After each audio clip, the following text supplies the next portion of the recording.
35 সূরা ফাতির আয়াত 1 আলহামদুলিল্লাহি ফাতিরিস সামাওয়াতি ওয়াল আরদি জাইলিল মালাইকাতি রুসুলান উলি আজনিহাতিম মাসনা ওয়া থুলাথা ওয়া রুবা' ইয়াজিদু ফিল খালকি মা ইয়াশা ইন্নাল্লাহা আলা কুল্লি শাইইন কাদির। অনুবাদ: সকল প্রশংসা আসমানসমূহ ও জমিনের সৃষ্টিকর্তা আল্লাহরই, যিনি রাসূল করেন ফিরিস্তাদেরকে যারা 2 2, 3 3 অথবা 4 4 পক্ষ বিশিষ্ট। তিনি সৃষ্টিতে যা ইচ্ছে বৃদ্ধি করেন। নিশ্চয়ই আল্লাহ সব কিছুর উপর ক্ষমতাবান। তাফসির 1 নম্বর ফুটনোটের বিবরণ। আল্লাহ তাআলা এখানে তার নিজের প্রশংসা করছেন, কারণ তিনি আসমান, জমিন ও এতদুভের মধ্যে সবকিছু সৃষ্টি করেছেন।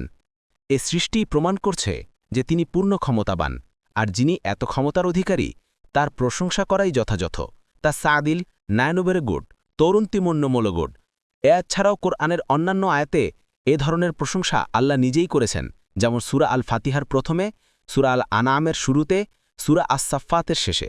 আদওয়াউল বায়ান 2 নম্বর ফুটনোটের বিবরণ। অর্থাৎ আল্লাহ তাআলা ফিরেশতাগণকে পালক বিশিষ্ট ডানা দান করেছেন, যা দ্বারা তারা উড়তে পারে।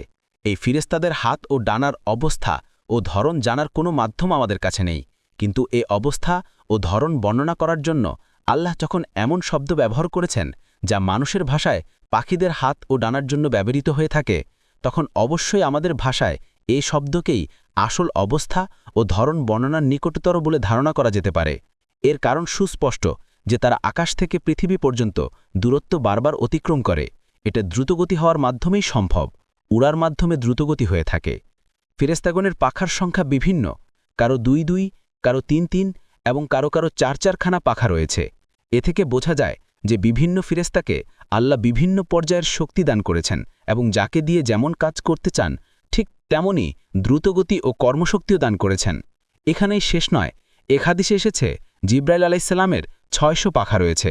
বুখারী 3232, মুসলিম 174। দৃষ্টান্তস্বরূপ 4 পর্যন্ত উল্লেখ করা হয়েছে।